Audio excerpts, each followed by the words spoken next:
On est très heureux de vous accueillir pour cette journée d'échange autour du greenwashing et autour de cet ouvrage collectif qu'on va présenter. Donc là, on a remis l'affiche et je vous expliquerai tout à l'heure le déroulement vraiment précis de cette journée pour bien comprendre ce qu'on propose. Alors, cette journée s'inscrit dans le cadre de nos sémécoles, donc les séminaires de l'atelier d'écologie politique. Pour ceux d'entre vous qui ne sauraient pas encore ce qu'est ce collectif toulousain de chercheuses et de chercheurs, c'est un collectif qui existe depuis la fin de l'année 2018 et qui en fait part du constat que face à l'urgence écologique, il est tout aussi urgent de trouver des nouvelles formes de mobilisation, d'action, de liaison entre les gens, les groupes professionnels, les institutions pour faire bouger les choses, puisque rien n'évolue à la vitesse de ce qu'il faudrait pour répondre à cette urgence. Et donc nous, en tant que scientifiques du site toulousain, on a décidé de créer ce collectif pour agir d'une manière un peu différente de ce à quoi on a l'habitude à travers nos cours, nos recherches et nos échanges académiques. Voilà. La Técopole, vous aurez l'occasion aujourd'hui de rencontrer tout un tas, enfin d'écouter et de discuter avec tout un tas de collègues qui en font partie, puisque tous ceux qui vont intervenir aujourd'hui, dont vous avez les noms sur cette affiche, sont membres de la Técopole. Alors, ce qu'on présente dans ce cadre, c'est un ouvrage qu'on a mis à peu près 1 an à rédiger et qui sort maintenant.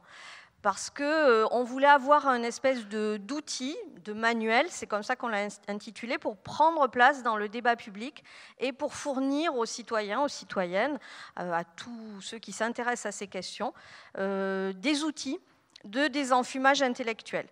On va, dans cette introduction, tous les 3 qui avons coordonné l'ouvrage, donc moi-même, Laure Tellière, Aurélien Berland et Guillaume Carbou, faire une introduction pour expliquer comment on conçoit ce concept de greenwashing, en partant d'une définition de base et assez restrictive, pour élargir le concept vers, disons, quelque chose de beaucoup plus large qui nous paraît très important dans la situation actuelle. Alors, pour faire ce livre, on a bien sûr beaucoup utilisé les compétences et les spécialités des uns et des autres au sein de la Técopole. Plus de la moitié des auteurs en font partie, mais on a aussi évidemment proposé à d'autres scientifiques de participer pour un certain nombre d'entrées, de rubriques. Et puis aussi, il n'y a pas que des gens du milieu académique, il y a aussi quelques journalistes, quelques professionnels engagés ou quelques activistes qui ont contribué à cet ouvrage. Et pour nous, c'est toujours une manière de dire que c'est vrai que nous, en tant que collectif scientifique de chercheurs et de chercheuses, on pense qu'on a une responsabilité particulière, un rôle particulier à jouer dans le débat public, mais qu'évidemment, ces questionnements, ces alertes et ces réflexions ne sont pas seulement issus du champ académique, et notamment l'écologie politique, bien sûr, à des sources bien ailleurs, dans la société civile et dans les combats qui ont été portés depuis déjà des décennies. Voilà, donc non, avant de basculer, pardon Guillaume, je dis des conneries. Donc, la journée qu'on vous propose, et après je vous présenterai la table des matières du livre, la journée qu'on vous propose va être organisée en 2 grands moments publics. En fait, c'est peut-être pas tout à fait clair sur l'affiche. Donc maintenant, de 14h à 16h30, on va avoir un premier séminaire qui va déployer les entrées que vous voyez là. Ville durable, alors véhicule propre, Célia Isoire et s'excuse, elle ne peut pas nous rejoindre, elle a eu un contretemps. Mais on aura énergie décarbonée, qui est la rubrique, enfin le chapitre le plus substantiel de l'ouvrage, parce que c'est évidemment quelque chose de très important, et avion vert. Ensuite, on aura un temps entre 16h30 et 18h où la plupart d'entre vous, si vous le souhaitez, vous pourrez aller vous détendre ou rentrer chez vous ou aller faire un tour dans les bonnes librairies du centre-ville ou aller boire un verre. Voilà. C'est un temps plutôt qu'on a pensé comme réservé à des échanges plus particuliers avec des organismes, des institutions, des élus, etc., qu'on a pris la peine d'inviter. On ne sait pas si certains seront là, mais voilà, ce n'est pas forcément un moment public. Ceci dit, on ne mettra personne dehors. Et puis ensuite, il y a un deuxième séminaire public qui sera donc à 18h, de 18h à 20h30. Là, à nouveau, pour d'autres présentations, d'autres entrées de l'ouvrage, comme vous le voyez, autour des notions de biodiversité, de compensation, qui est aussi un enjeu énorme des questionnements écologiques actuels, responsabilité sociétale des entreprises et transition énergétique. Voilà. Et pour ne pas répéter notre introduction, nous 3, on aura à la fin de la journée plutôt une parole conclusive. Donc ça permettra à ceux qui auraient voulu rester toute la journée ou revenir lors de la deuxième séance de ne pas nous réentendre en introduction.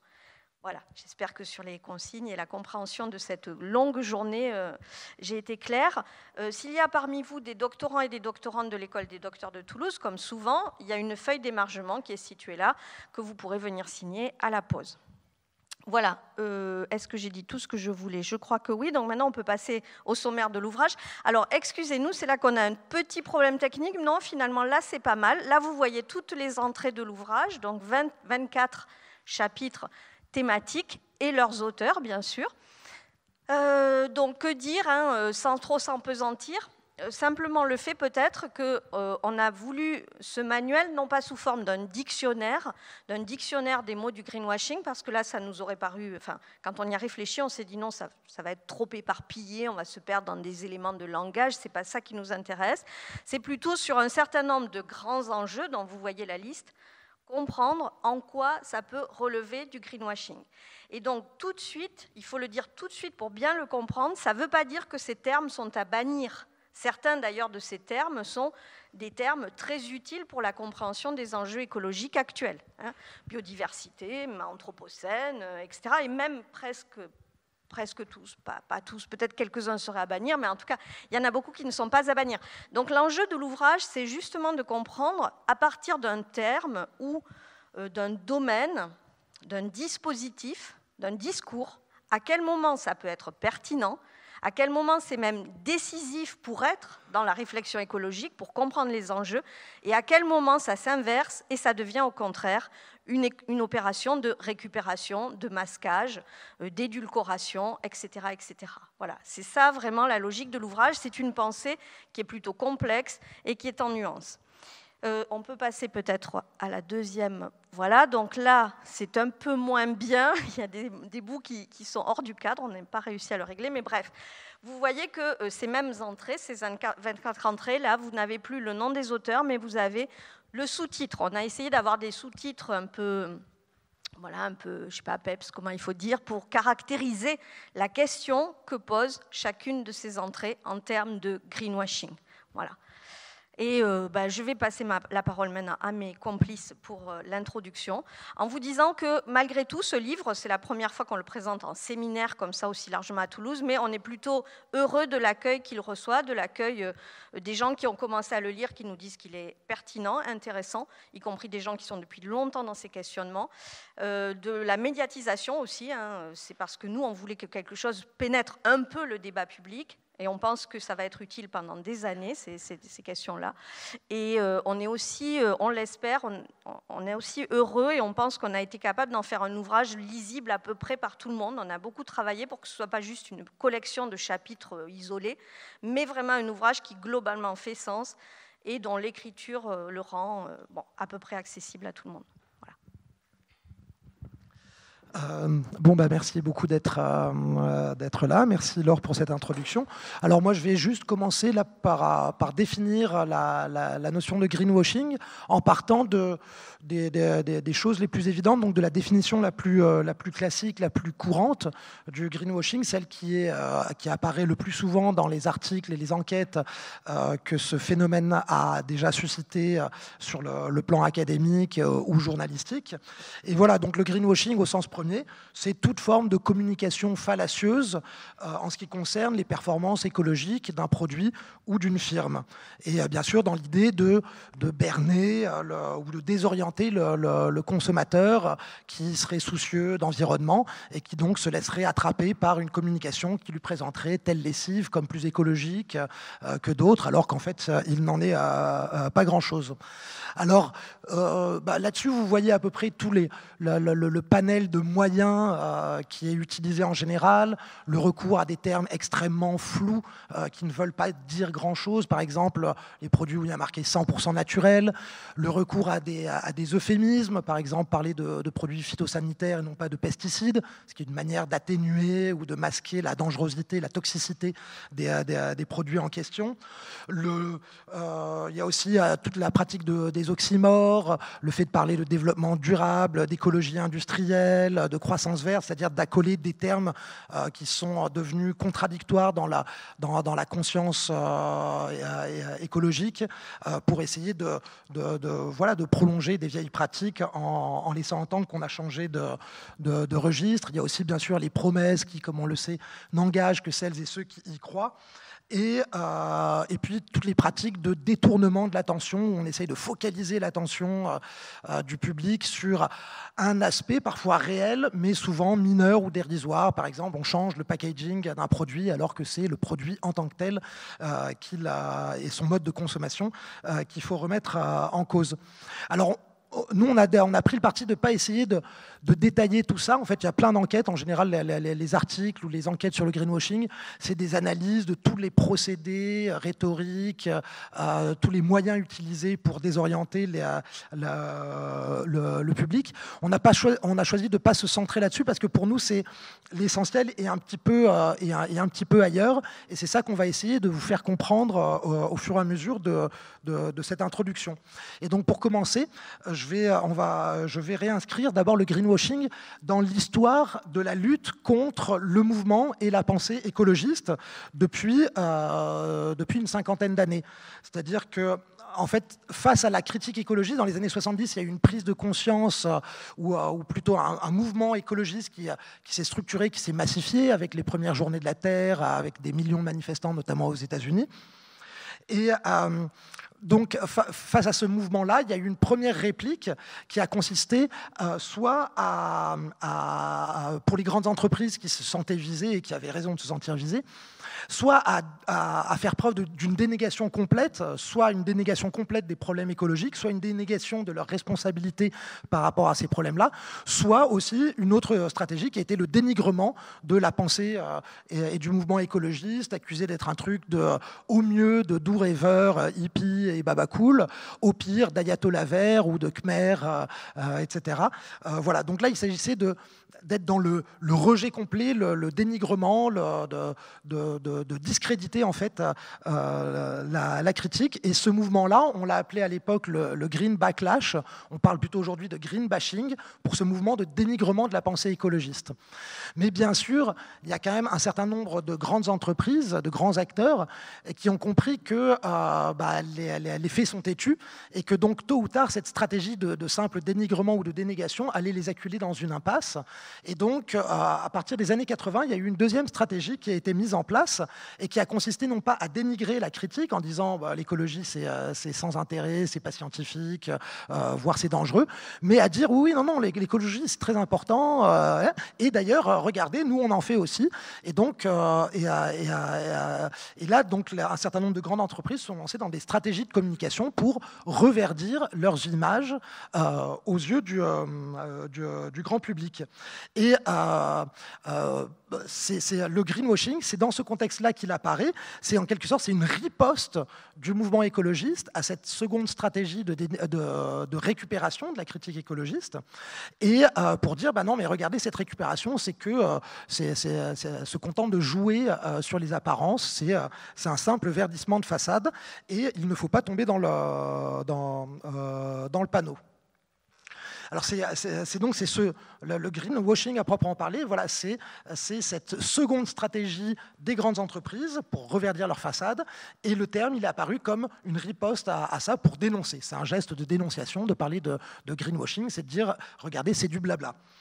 Et à propos de cette séquence historique pour comprendre le greenwashing, il faut souligner un point qui nous a semblé assez important, c'est que si sur la scène médiatique, finalement, le greenwashing, c'est-à-dire la récupération de la critique écologiste, s'oppose au green bashing, qui est le dénigrement de la critique écologiste. En fait, ces deux gestes apparemment opposés sont en fait totalement complémentaires. Complémentaires, pourquoi ? Parce que finalement, ces deux termes permettent de baliser ce qu'on peut appeler le corridor du discours, c'est-à-dire l'ensemble de ce qui est audible et de ce qui est dissible dans le débat public à propos d'écologie. D'un côté, en quelque sorte, il reste loisible d'être dans le dénigrement, de nier la réalité des problèmes écologiques, etc. Ça, on va dire, aujourd'hui, c'est le climato-scepticisme ou c'est les gens qui sont dans le déni pur et simple, il y en a toujours, hein, très fortement.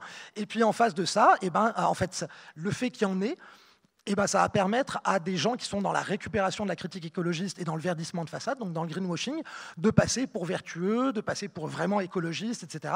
C'est-à-dire les deux postures quasiment se légitiment l'une l'autre, alors que en fait, le greenwashing contribue à peu près à la même chose que le green bashing, parce que finalement le greenwashing conduit à désamorcer le potentiel critique du mouvement écologiste derrière un discours assez consensuel qui gomme toute conflictualité, c'est-à-dire où tout le monde travaille dans le même sens, le business n'est pas le problème, c'est la solution, etc., etc. Et donc dans les deux cas, on évacue du débat sérieux les propositions de transformation sociale qui mettraient en cause soit les technologies, soit les modes de vie, soit de manière plus générale le fonctionnement de notre société et du capitalisme industriel.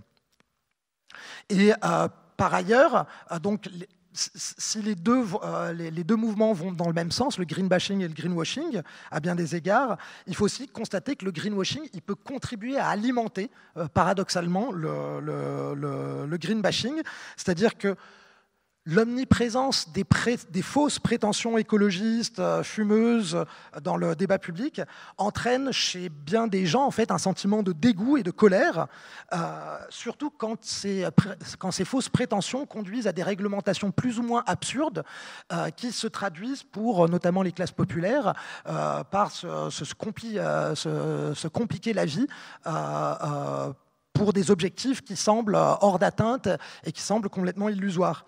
Et donc de telle sorte que le greenwashing peut contribuer à faire haïr l'écologie politique ou à détourner une partie des gens de l'écologie politique qui se disent de toute façon c'est que du blabla et tout ça c'est sans intérêt, donc il faut la dénigrer. C'est quelque chose qu'on voit en partie aujourd'hui assez nettement dans notre société. Alors donc là, ça c'est le premier niveau, la définition, j'ai développé un petit peu la définition la plus classique du greenwashing, mais il nous semble que cette définition, donc en termes de communication frauduleuse des entreprises, elle est beaucoup trop restrictive. Pourquoi ? Parce qu'il n'y a pas manifestement que des entreprises qui font du greenwashing, les États participent aussi à ce mouvement-là, et quand ils s'y mettent eux aussi, le greenwashing il ne se réduit pas à de la com, il prend la forme de politiques publiques qui transforment réellement les choses. Ce n'est pas juste du verdissement de façade, enfin sur le plan écologique c'est du verdissement de façade, mais qui induisent quand même des changements profonds dans les pratiques quotidiennes, les pratiques professionnelles, etc. Mais juste ces changements-là ne vont pas dans le bon sens, pas du coup, en tout cas pas dans le bon sens écologique. Alors là c'est par exemple des politiques publiques d'investissement massif dans des technologies dont les mérites écolos apparaissent moins clairs que les bénéfices que les industriels peuvent escompter.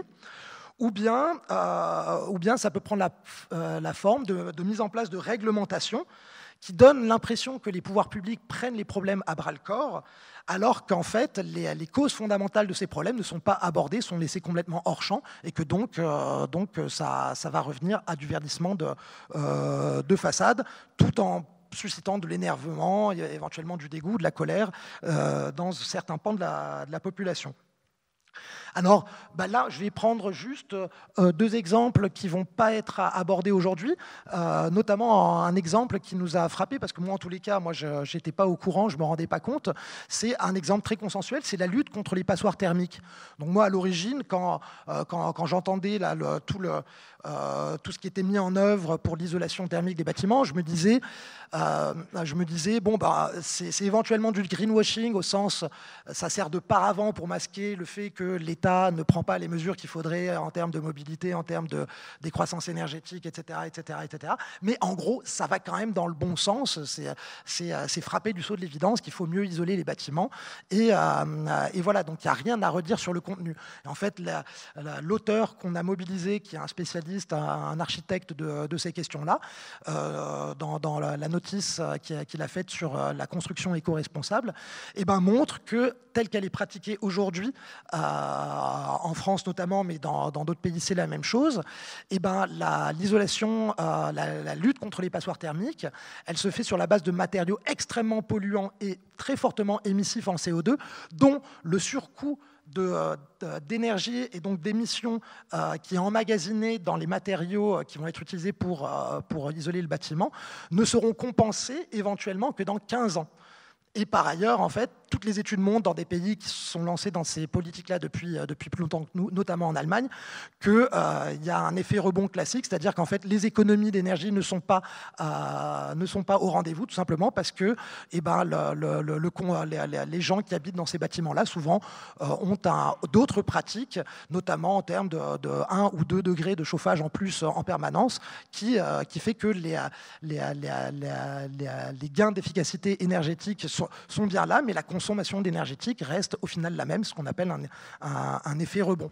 Donc ça, c'est un bon exemple pour montrer comment voilà, des grandes politiques publiques peuvent en fait accélérer aujourd'hui, hic et nunc, les pollutions et les émissions liées à la construction, alors qu'on sait que c'est maintenant, c'est pas dans 15 ans en fait qu'il faut faire des économies d'énergie, c'est maintenant. Enfin là, on aurait 3 ans pour faire des changements drastiques selon le GIEC, mais en fait, on sait que c'est pas dans 15 ans qu'il faut faire tout ça, c'est maintenant. Et donc, il y a une question de temporalité qui n'est pas respectée. Et pour l'instant, cette politique-là, elle conduit à accroître encore plus nos émissions au présent.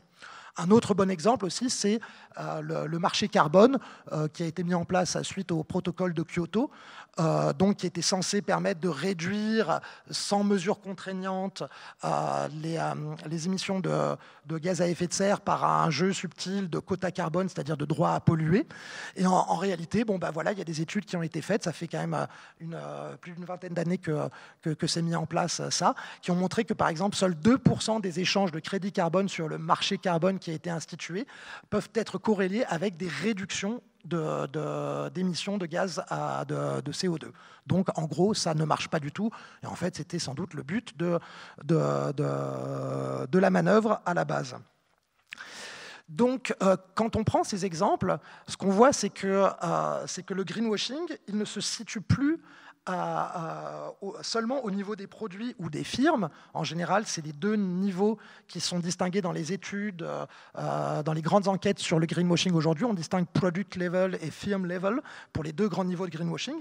Ici, le greenwashing, il se situe à l'échelle de filières entières, le BTP, les énergies fossiles, voire même du système industriel dans lequel on vit dans son ensemble. Et donc, le greenwashing, c'est plus un phénomène isolé de communication frauduleuse que des règles éthiques dans le domaine de la communication pourraient permettre d'éviter, parce qu'il y a beaucoup parmi les associations qui dénoncent le greenwashing, il y a des associations écologistes. Le premier manuel contre le greenwashing, c'est Greenpeace qui l'a fait. Mais il y a aujourd'hui de plus en plus d'associations ah oui, je finis, de communicants qui sont favorables à une communication responsable.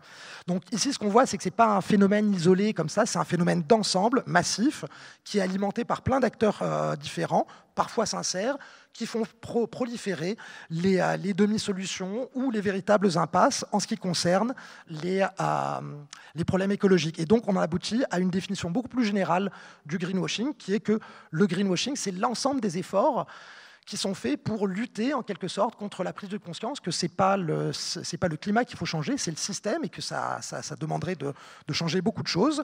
Voilà.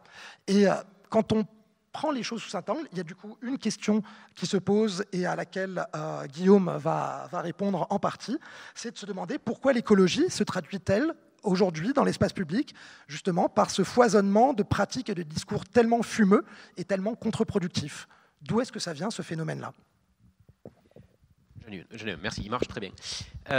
Donc oui, ce qu'Aurélien vient de présenter, c'est vraiment finalement le point de départ de notre analyse, c'est remarquer que le greenwashing dépasse largement les simples verdissements de façade, mais un phénomène beaucoup plus général qu'on retrouve à de nombreux niveaux de la société, et pas simplement à des niveaux de simple communication, mais à des niveaux matériels, avec des dispositifs concrets qui sont mis en place, qui ont des effets, et des effets parfois contre-productifs, comme l'exemple de l'isolation qui a été donné.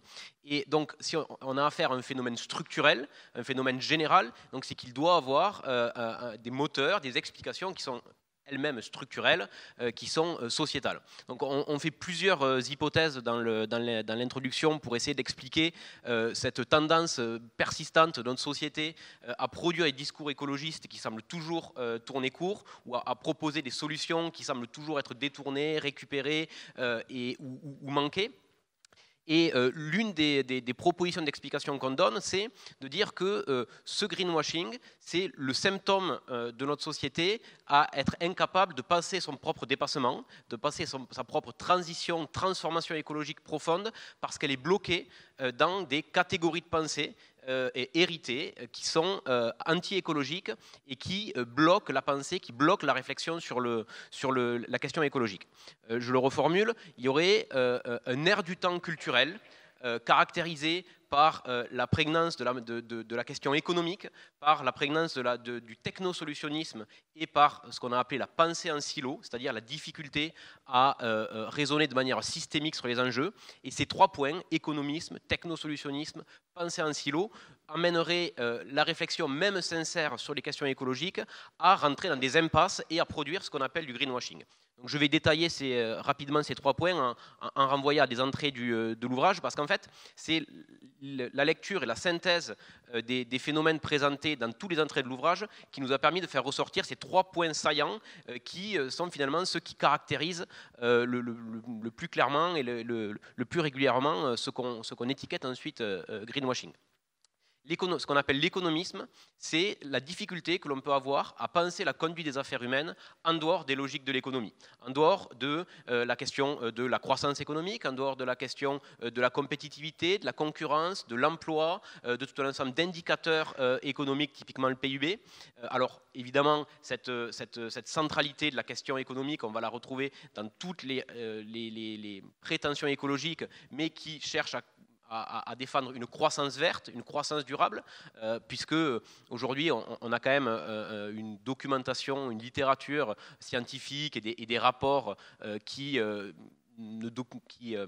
ne donne aucun argument valable aujourd'hui, ni sur le plan théorique, ni sur le plan empirique, ni sur le plan des observations empiriques, pour penser qu'il est possible de découpler suffisamment, assez rapidement et de manière durable les émissions de CO2 et plus généralement l'empreinte matérielle du PIB, c'est-à-dire la mesure de la croissance classique, c'est l'augmentation du PIB, et on ne voit pas comment il est possible de décorréler l'augmentation de ce PIB et l'augmentation de nos émissions de gaz à effet de serre de manière suffisante et assez rapide, et encore moins l'augmentation de notre empreinte matérielle, de notre utilisation des ressources, de notre utilisation des terres, etc.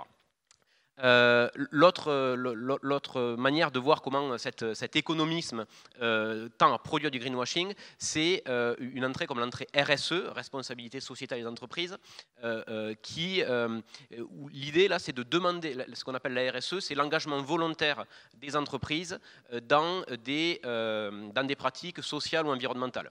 Le problème, c'est que cet engagement volontaire, il ne se fait que dans le marché économique tel qu'il est, donc dans une situation de concurrence économique féroce, et ce qui fait que ça réduit énormément la marge de manœuvre écologique et sociale des entreprises, puisque une entreprise qui finalement limiterait sa compétitivité économique par des engagements éthiques tout à fait louables, prendrait le risque, surtout sur les marchés internationaux, d'être évincé du marché et en fait de disparaître, d'être remplacé par des concurrents plus prédateurs. Donc le penser une transition écologique sous la forme et sous les impulsions des logiques de marché, et autrement dit des logiques qui en grande partie sont des moteurs de la catastrophe en cours, amène à des impasses et à des limitations. Un tout petit autre exemple sur la compensation, par exemple, la compensation écologique, l'idée qu'on pourrait d'un côté polluer et de l'autre côté réparer ces pollutions, soit en plantant des arbres pour capter du CO2, soit en recréant des biotopes, on en parlera plus précisément tout à l'heure. Donc elle pose plein de problèmes, cette compensation, même dans son principe même, mais ce que je vais illustrer là, c'est que quand elle est faite dans des logiques de marché, en fait, elle est souvent très mal faite. Même si c'était quelque chose de potentiellement positif, fait dans des logiques de la recherche du moindre coût, dans la recherche de la délocalisation des impacts dans les pays du Sud souvent, et là où les terres sont les moins chères, là où les populations et les droits des populations sont les moins respectés, etc. Ça entraîne des phénomènes très problématiques sur le plan éthique. Donc là aussi, comment le marché va avoir tendance à structurellement rendre inadapté, inadéquat une prétention écologique. Le deuxième grand phénomène structurel dans notre société qui tend à produire de manière permanente du greenwashing, c'est ce qu'on a appelé ou ce qu'on appelle le technosolutionnisme, le solutionnisme technologique, c'est-à-dire l'idée que l'espoir que tous nos problèmes ont forcément des solutions technologiques et plus encore des solutions dans l'innovation technologique, voire dans la technologie de rupture, c'est-à-dire dans des technologies qui n'existent pas encore mais qui, grâce au développement économique et scientifique, devrait arriver. L'exemple peut-être le plus marquant, c'est celui du nucléaire et de l'attente toujours renouvelée dans une potentielle fusion nucléaire.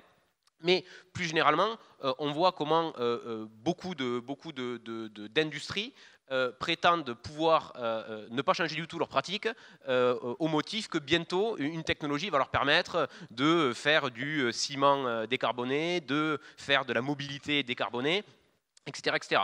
Mais toujours dans des espoirs de choses qui arriveront plus tard mais qui ne sont pas encore là.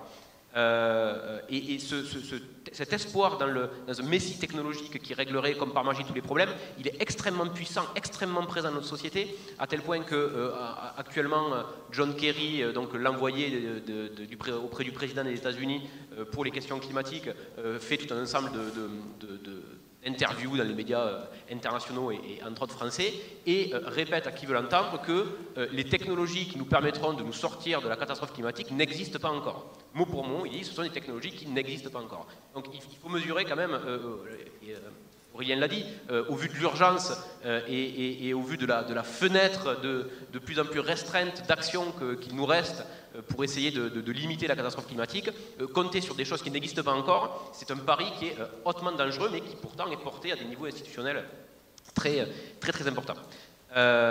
Autre problème du technosolutionnisme, mais bon, ça on y reviendra peut-être pendant les tables rondes, c'est un phénomène classique de déplacement des pollutions, typiquement l'électrification et la dématérialisation, les mobilités électriques. Elles n'éliminent pas, elles ne font pas disparaître les pollutions, mais elles vont les déplacer, soit en les transformant, la pollution au CO2 par une catastrophe minière, par exemple, ou par une pression trop importante sur la biomasse, sur les ressources, etc. Ou tout simplement en les délocalisant loin des yeux, loin du cœur, et une voiture électrique qui n'émet pas de CO2 et de particules fines au moment où elle roule, mais l'électricité pour la charger est produite par des centrales à charbon, par exemple, n'a fait que délocaliser juste géographiquement ses émissions. Troisième grand phénomène sociétal, structurel, producteur de greenwashing de notre point de vue, c'est ce qu'on a appelé la pensée en silo, c'est-à-dire la tendance à ne pas aborder les questions écologiques sous l'aspect systémique, l'aspect global. Alors on va retrouver ce phénomène-là dans l'appel à la responsabilité individuelle souvent. Alors là c'est la critique relativement classique des petits gestes éco-responsables, de la demande aux citoyens de s'engager individuellement. Alors il est très important pour tout un ensemble de raisons que les individus changent leur mode de vie, ça c'est certain, mais lorsqu'on met uniquement l'accent sur la transformation individuelle en oubliant que les individus et la marge d'action des individus est évidemment énormément contrainte par tout un environnement économique, physique, géographique, technique et culturel, en fait on oublie les trois quarts du problème. L'exemple typique c'est si vous habitez à la campagne, vous êtes évidemment beaucoup plus assujetti à la voiture que si vous habitez dans une ville qui est mieux desservie. Voilà. C'est comment l'environnement technique va évidemment modifier la marge d'action de possibles des individus. Et si on ne prend pas en compte ces dimensions structurelles, bien voilà, on rate clairement le problème. C'est pareil pour la RSE dont je parlais tout à l'heure. Et une autre expression de cette pensée en silo qui est extrêmement forte, qui est extrêmement puissante pour produire du greenwashing et surtout de véritables impasses, c'est la tendance à penser la décarbonation ou la transition écologique dans notre société secteur par secteur. On va penser par exemple à la décarbonation de l'aviation. On va penser séparément la décarbonation de la mobilité individuelle automobile, séparément du ciment, séparément du chauffage. Et ce qui se passe, c'est que les ressources pour décarboner, notamment l'usage de biomasse, l'usage de terre, l'usage de ressources non renouvelables, et en fait, toutes ces ressources-là, elles sont limitées. Et quand on fait les calculs, on s'aperçoit qu'il n'y en a pas pour tout le monde.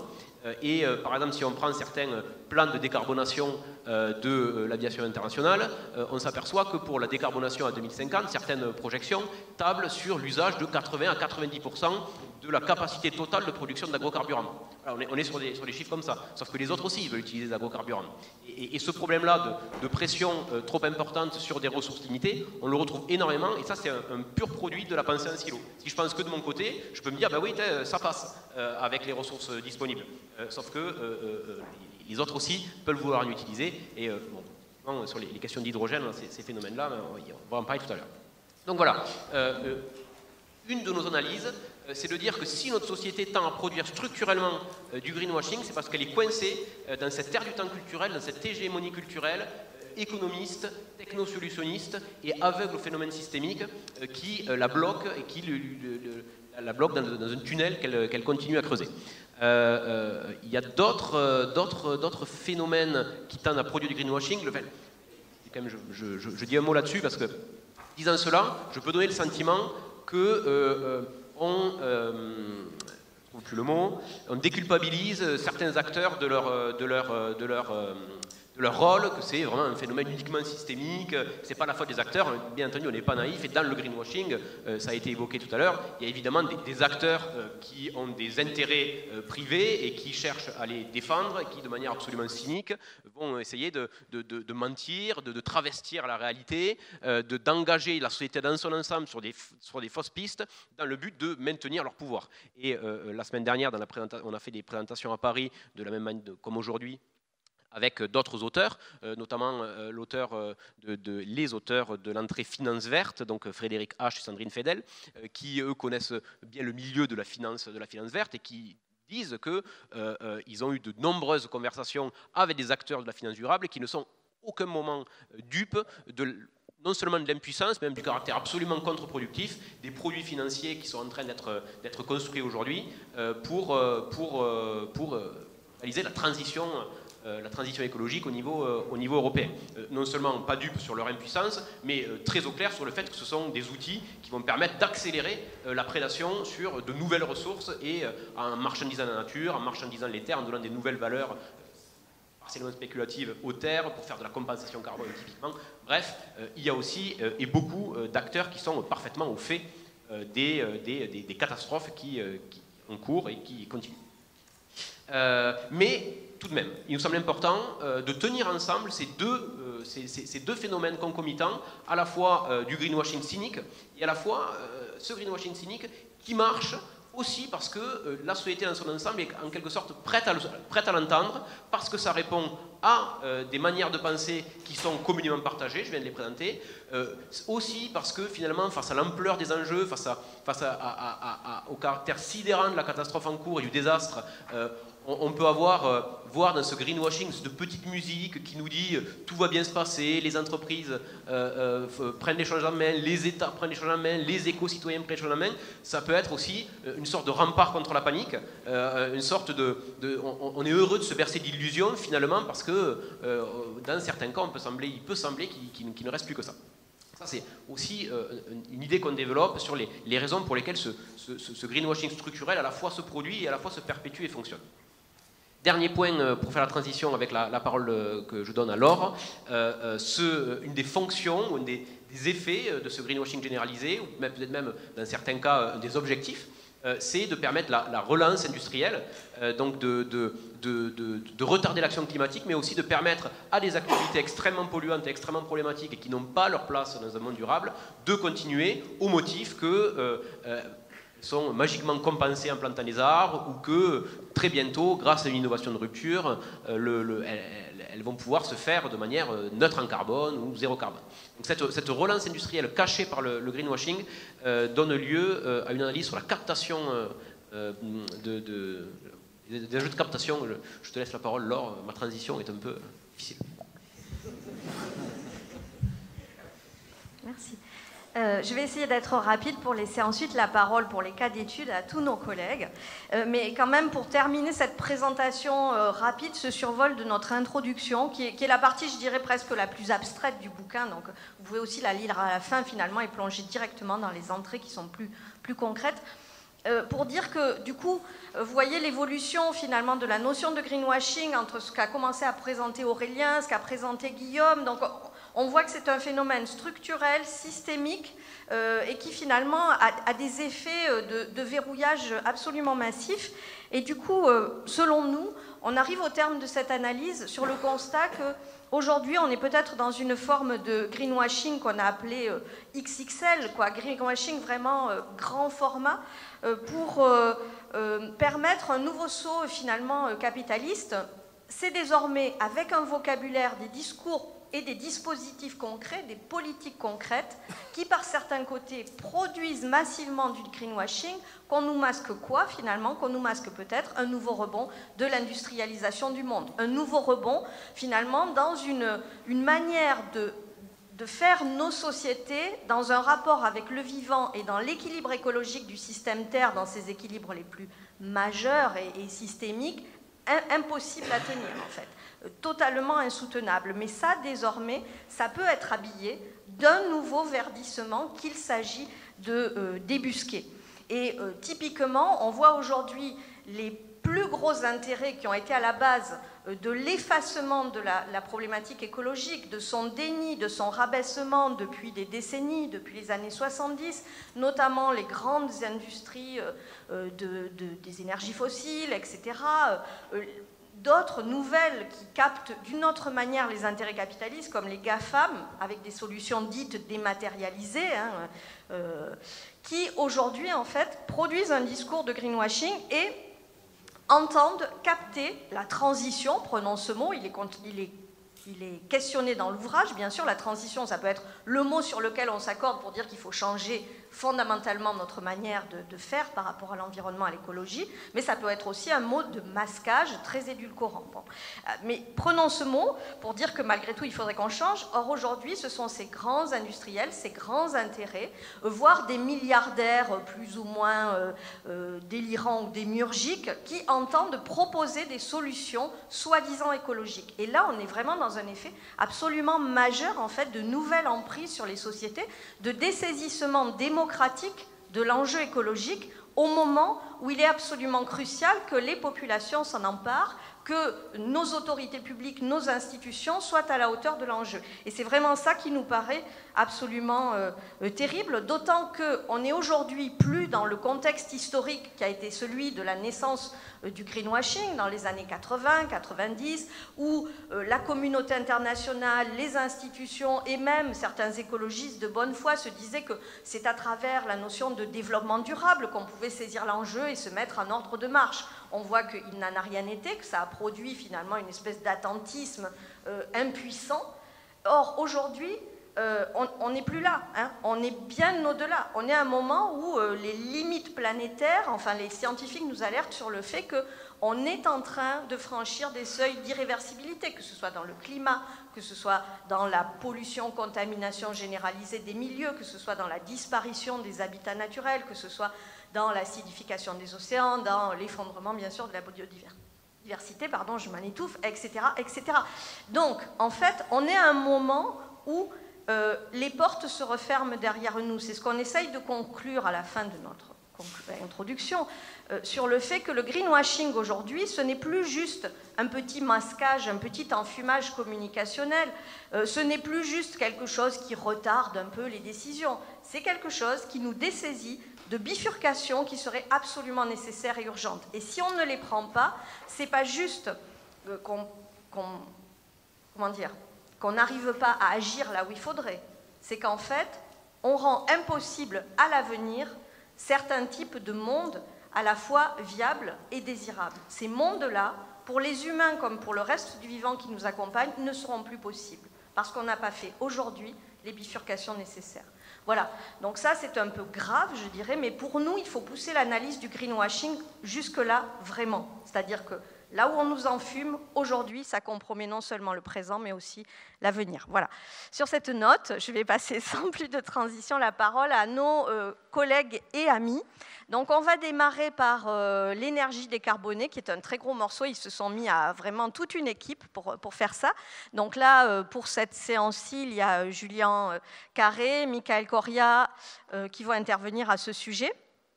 Fred, peut-être tu te réserveras pour après, je ne sais pas, enfin vous faites comme vous voulez. Voilà. Ensuite, on aura la question de l'avion vert avec Florian Simatos, qui est aussi intervenu dans la rubrique énergie décarbonée. Et puis, on terminera ce premier round là par ville durable avec Jérémy Cavé.